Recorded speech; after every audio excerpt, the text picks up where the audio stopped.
حضرت کہا جاتا ہے کہ عورت کو اسلام نے میراث میں صرف 8واں حصہ دیا. یہ کس حد تک درست ہے بات، اور کوئی غلط فہمی ہے اس میں؟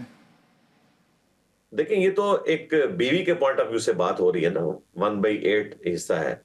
بیٹی ہے تو اسے بیٹے کے مقابلے پر آدھا حصہ ملے گا، لیکن جب وہ بیاہ کے اپنے خاوند کے پاس جائے گی تو وہاں سے بھی اس کو حصہ ملے گا. بیسیکلی چونکہ اسلام خاندانی نظام میں بلیو کرتا ہے تو اس میں خاندان کا سربراہ جو ہے وہ مرد ہے. اس لیے مرد کے پوائنٹ آف ویو سے آپ کو اس حوالے سے ڈومیننسی نظر آتی ہے. لیکن یہ ایک رخ ہے تصویر کا دوسرا رخ یہ ہے کہ عورت نے تھرو آؤٹ اپنی پوری زندگی مرد کے اوپر ڈیپینڈنٹ رہنا ہے، اور مرد کی یہ رسپانسبلٹی ہے اور آخرت میں اکاؤنٹیبلٹی ہے کہ اس نے باپ کی حیثیت سے بھی بیٹی کی پرورش کرنی ہے، خاوند کی حیثیت سے اس نے اپنی بیوی کا خیال رکھنا ہے، اور بیٹے کی حیثیت سے اپنی ماں کا خیال رکھنا ہے، اور بھائی کی حیثیت سے اپنی بہن کا خیال رکھنا ہے.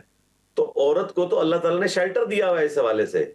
یہ جو اس کو وراثت میں بھی حصہ ملا ہے، یہ ایک سمجھ لیں ایکسٹرا بونس ہے اس کے لیے.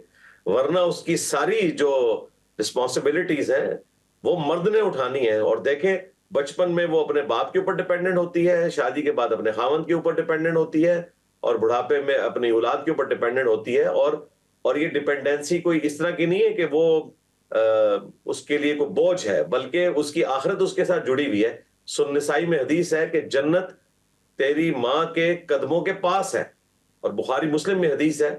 نبی الاسلام سے ایک صحابی نے پوچھا کہ پوری مخلوقات میں سب سے زیادہ میرے حسن سلوک کا حقدار کون ہے؟ تو آپ علیہ السلام نے فرمایا تیری ماں. دوسری بار پوچھا تو فرمایا تیری ماں. تیسری دفعہ پوچھا فرمایا تیری ماں. چوتھی دفعہ فرمایا تیرا باپ.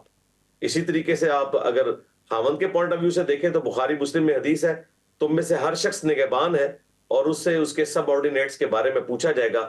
پھر نبی الاسلام نے فرمایا کہ ایک حکمران اپنی رعایا کے اوپر حاکم ہے، اس سے اس کے بارے میں پوچھا جائے گا، اور ایک مرد اپنی بیوی اور بچوں کے اوپر حکمران ہے، اس سے اس کے بارے میں پوچھا جائے گا.